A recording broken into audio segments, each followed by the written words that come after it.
So, just a quick video today about these guys. These are jungle nymphs. They are the largest of the stick insects. Also a record holder in the fact that they lay the largest eggs of any insect. 1.3 centimeters is the average size of the eggs that these lay. This is a female. They're unusual for stick insects as well because, if I can show you here, this is a male. He's not fully grown, but he's nearly there. The males and the females are sexually dimorphic. They're not the same size and they don't look the same. You can see she has some wings folded up here.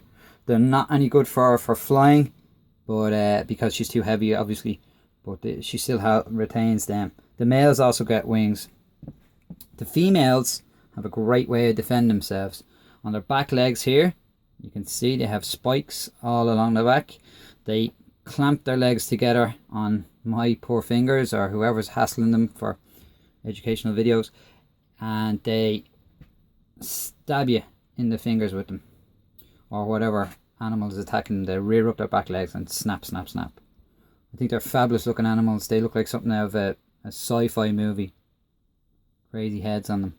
You can see she's very well camouflaged, blend in nicely with any greeny leaf undergrowth. When she wants to lay her eggs, those big eggs I was telling you about, she'll go down to the soil and stick her ovipositor into the ground, lay the eggs, and they won't hatch out for about 12 to 14 months, which is incredibly long for insect eggs to hatch out. So if you are breeding them at home, you have to be in there for the long haul. If you're breeding them at home, it's best to separate them and put them in an incubator, so they'll hatch out happily. There's the male. Give you a good look at him. Male's not nearly as intimidating or as impressive as the female,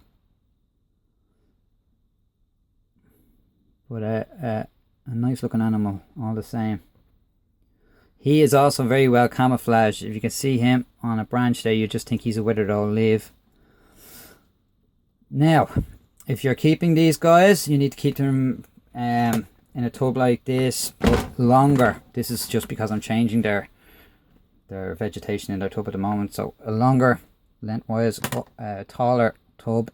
Height is much more important than the width of the floor because they're climbers, they're arboreal. So you put some soil in the bottom, fill it up to about yay high, put some water jars to put your plants in, bramble, rose bush, that's what they eat. Some oak leaves on the bottom, they like to nibble on some oak leaves, so if you can find them, that's a bonus as well.